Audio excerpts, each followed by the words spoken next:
अवधूत चिंतन श्री गुरुदेव दत्त. श्री स्वामी समर्थ. तुम्हा सगळ्यांचं त्या स्वामींचा या आपल्या चॅनलवर मनापासून खूप खूप स्वागत आहे. तुम्हा सगळ्यांच्या इच्छा पूर्ण हो आणि तुमचा दिवस छान जाओ हीच मी महाराजांच्या चरणी प्रार्थना करते आणि व्हिडिओ सुरू करते. आज मी माझ्या मैत्रिणीला आलेला अनुभव तुम्हाला सांगणार आहे आणि तो खूपच छान आहे. तत्पूर्वी व्हिडिओ सुरू करण्यापूर्वी जर तुम्ही चॅनलवर नवीन असाल तर चॅनलला सबस्क्राईब करायला अजिबात विसरू नका आणि व्हिडिओ एंडपर्यंत नक्की बघा. चला तर मग व्हिडिओला लगेच सुरुवात करूया. हा अनुभव आहे माझी मैत्रीण प्रांजली आणि तिचा नवरा राजेश. त्या दोघांचा सतत वाद चालू होता. दोघांचं पहिलं नातं खूप छान चालू होतं, खूप छान होतं. पण जेव्हापासून तिला प्रेग्नन्सी राहिली आणि त्यांच्या अगोदर त्यांचे खटके चालू होते आणि पण प्रेग्नन्सी राहिल्यापासून जरा जास्तच खटके उडायला लागले होते. याला कारण होतं राजेशसोबत असलेली एक मुलगी. तिचं नाव होतं ऐश्वर्या. ती त्याच्यासोबत काम करायची आणि राजेशची फक्त मैत्री होती. पण ऐश्वर्याच्या मनात काय चालू होतं हे तिलाच माहिती होतं. त्यांच्या राजेशचं प्रांजलीवर खूप मनापासून प्रेम होतं हे तिला जाणवत होतं आणि तिचा नवरा ओमकार हा तिच्यावर अजिबात प्रेम करत नव्हता हे ती सतत राजेशला सांगायची. आणि असंच दोघांचे एके दिवशी प्रांजली सतत म्हणायची राजेशला की अरे तू आहे ना तिच्याशी बोलणं बंद करून टाक. राजेश बिलकुल ऐकत नव्हता, कारण की त्याला वाटत होतं की माझं ऐश्वर्यासोबत तर फक्त मैत्रीचं नातं आहे. मग ही माझ्यावर जर विनाकारण चुकीचे इल्जाम लावत असेल तर मी का सहन करू. मी बोलणं बंद करणार नाही. त्याच्यात ती पण प्रेग्नेंट होती आणि दोघीही सोबतच प्रेग्नेंट राहिल्या होत्या. प्रांजलीला 1 महिना झाला होता आणि तिला 3 महिने. तर प्रांजलीला डोहाळे लागले होते आणि त्यात ऐश्वर्याला सुद्धा. तर ती सतत राजेशला म्हणायची मला हे खाऊ वाटते तू माझ्यासाठी हे बनवून आण, मला ते खाऊ वाटते माझ्यासाठी ते बनवून आण. प्रांजलीला ह्या गोष्टीचा राग येऊ लागला की का ती माझ्या नवऱ्याला सांगते. तिचा नवरा आहे, तो तिचे डोहाळे पूर्ण करेल, पण ही का सतत हे करते. यांचे सतत वाद चालू होते आणि अशातच नंतर तिची डिलिव्हरी झाली प्रांजलीची.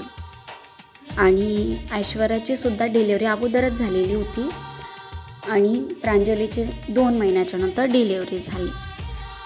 आणि तिला वाटत होतं की अरे राजेशनी ना ऐश्वर्यासोबत बोलणं बंद केलं असेल. ती याच्यात खुश होती. आणि एके दिवशी प्रांजलीचे आणि राजेशचे वाद सुरू झाले. मग ती म्हणू लागली, राजेश तिला म्हणू लागला की तुझ्यामुळं मला तिच्याशी बोलता येत नाही ऐश्वर्याशी. मग त्या दोघांमध्ये वाद झाले वगैरे. आणि एके दिवशी तिने राजेशचा मोबाईल चेक केला तर त्याच्या डायल कॉलमध्ये, मिस कॉलमध्ये, रिसिव्हमध्ये ऐश्वर्याचा नंबर होता. त्यावरून दोघांचे खूप वाद झाले, भांडणं झाली. एकतर प्रांजलीजवळ कोणीच नव्हतं, ना सासू सासरे ना आई, फक्त ते दोघंच होते आणि तिच्याजवळ होतं 1.5 महिन्याचं बाळ. दोघांमध्ये वाद झाले. तिच्याकडे प्रूफ होते की हा तर आपल्याशी भांडला काही दिवसापूर्वी की मी ऐश्वर्याशी बोलू शकत नाही. आणि याच्या डायल कॉलमध्ये, मिस कॉलमध्ये, रिसिव्ह कॉलमध्ये ऐश्वर्याचा नंबर दिसते. तिने त्याबाबत जाब विचारला. तर ते जाब विचारला तर मग तो तिच्यावरच इल्जाम लावून मोकळा झाला आणि तो बाहेर गेला, घर सोडून गेला. तो दिवसभर आला आणि रात्री आला आणि डायरेक्ट रात्री 11 वाजता आला. आणि तिला खूप त्रास होऊ लागला. ती त्या दिवशी रात्रभर रडत बसली. तिला शारीरिक, एक तर डिलिव्हरी झाली होती, ह्या काळात खूप वेदना असतात, शारीरिक खूप वेदना असतात. त्याच काळात तिला नवऱ्याकडून मानसिक त्रास सुरू होता. त्या मुलीसोबत तो बोलत राहायचा आणि त्यात तिचे सासू सासरे घरी आले की ते सुद्धा तिला सतत टोमणे मारून जायचे. तिला खूप त्रास होतो लागला. एके दिवशी ती बाळाला कवटाळून खूप रडत होती, खूप रडली होती. पण तरी ती हारली नाही. मनात सतत विचार यायचे सुसाईडचे, पण बाळाकडे बघून तो विचार ती मनातून काढून टाकायचे. त्यात तो तिचा नवरा तिला त्रास देतच होता. एकदा ती म्हटली, तू कधी बोलणं बंद करत आहे? पण तरीसुद्धा काहीच झालं नाही. आणि ती त्याला सोडून जाऊ पण शकत नव्हती. तिचं प्रेम तिला आडवं येत होतं, कारण ती त्याच्याशिवाय जगू शकत नव्हती. कारण तिने त्याच्यासोबत संसार सुरू करताना देवाला साक्षी ठेवून शपथ घेतली होती की कोणती पण परिस्थिती आली तरी मी आपल्या नवऱ्याची साथ सोडणार नाही, आपल्याला साथ सोडायची नाही. मग नवरा सध्या आपल्याला बघत नाही, आपल्याला विचारत नाही, आपली चिंता नाही, मग तरीसुद्धा आपण त्याची साथ सोडायची नाही. त्याला फक्त चिंता होती त्याच्या मैत्रिणीची आणि त्या मुलीची. तो सतत स्टेटसवरून त्या मुलीची व्हिडिओ बघायचा, फोटो बघायचा आणि घरात बायकोकडे आणि लेकराकडे बिलकुल लक्ष देत नव्हता. खूप हातबल झाली होती. ती स्वामींची भक्त होती. तिने ठरवलं या परिस्थितीतून स्वामीच आपल्याला बाहेर काढते. मग तिने ठरवलं की 11 गुरुवारचं पारायण करायचं. आणि त्यात ती 3 मंथची ओली बाळातीन होती. तिचं C-सेक्शन झालं होतं. तरी पण खाली बसून तिने मांडी घालून रोज गुरुवारी 21 अध्याय वाचणं सुरू केलं तिने. दर गुरुवारी 21 अध्यायाचं वाचन करत 5 गुरुवार झाले, पण तिला काहीच बदल दिसला नाही.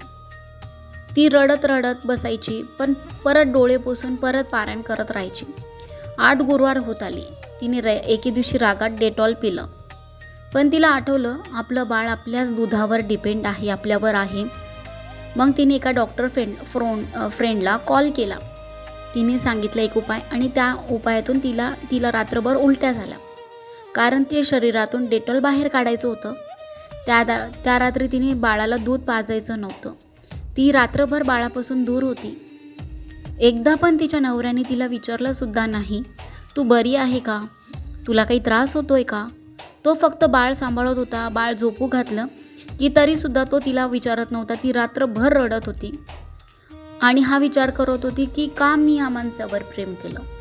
दुसऱ्या दिवशी तिला चक्कर येत होत्या, तेव्हा पण त्याने तिला विचारलंसुद्धा नाही. मग तिची आई आली. तिच्या आईने बाळ आणि तिला सांभाळलं. तिच्या डोळ्यात अश्रू तरंगत होते. नात्यात धोका भेटल्याची खंत होती. आपण काय या माणसावर इतका जीव लावला, इतकं प्रेम केलं. आपण मनात ठरवलं ह्याला विसरून माहेरी निघून जावं किंवा कुठे निघून जावं, पण परत त्याच्यावर केलेलं प्रेम जाणवत होतं. पण तिला हे पण जाणवत होतं की आपण इतकं त्रासात होतो, पण एकदा पण या माणसाने आपल्याला काहीच विचारलं नाही, आपल्याबद्दल काहीच वाटलं नाही. त्या मुलीबद्दल इतकं प्रेम का आहे, हा तिच्याकडे का सतत आकर्षित होतोय. नंतर तिचे बघता 11 गुरुवारचं पारायण झालं. 11 गुरुवारचे पारायण दिवस आला. तिने पूर्ण केले. स्वामींवरचा विश्वास डगमगला नाही. स्वामींवर पूर्ण विश्वास होता आणि वाटत होतं कदाचित आपल्या आयुष्यातले भोग भोगायचे असतील, त्यामुळेच आपल्याला इतका त्रास आहे. 11 गुरुवारच्या रात्री तिचा नवरा तिच्या जवळ आला आणि म्हटला, मी त्या मुलीसोबत बोलणं बंद केलं आहे. तू मला माफ कर. माझी खूप चुकी झाली, तुला त्रास दिला. त्याच्या डोळ्यात पश्चातापाचे अश्रू होते. तो तिचे पाय धरून डोकं टेकवून माफी मागत होता आणि तो नात्याबद्दल पॉझिटिव्ह झाला होता, सकारात्मक झाला होता. त्याच्या डोळ्यात पश्चातापाची हे होती. तो हळूहळू त्याचीसुद्धा स्वामींवर श्रद्धा निर्माण झाली. जो पहिले कोणत्याच देवाला मानत नव्हता, तो आता स्वामींवर विश्वास ठेवू लागला होता, स्वामींची भक्ती करू लागला होता. आज त्या दोघांचा संसार खूप छान सुरू आहे. हे जेव्हा तिने मला सांगितलं ना, तर मला खरंच खूप छान वाटलं. खरंच स्वामी आपल्या भक्तांची साथ कधीच सोडत नाही, कारण आपले भोग आपल्यालाच भोगावे लागतात आणि आयुष्यात आपण आपले भोग भोगल्याशिवाय स्वामीसुद्धा त्या भोगामध्ये मदत येत नाही. आपले भोग आपल्याला भोगावेच लागतात. आणि त्या रात्री जे घडलं ना, त्या रात्रीपासून त्याला त्याच्या चुकीची जाणीव होत गेली. तो तिच्या बाबतीत खूप सकारात्मक झाला. तिच्यावर भरभरून पहिल्यापेक्षाही जास्त प्रेम करायला लागला. तिला खूप सुख देऊ लागला, बाळाची काळजी घेऊ लागला आणि अशा प्रकारे स्वामींची सुद्धा तो सेवा करू लागला. तर अशा प्रकारे स्वामी आपल्या भक्तांची साथ कधीच सोडत नाही याचा प्रत्यय तुम्हाला आलाच असेल. तर झालेली सेवा महाराजांच्या चरणी रुजू करते आणि व्हिडिओ इथेच संपवते. श्री स्वामी समर्थ.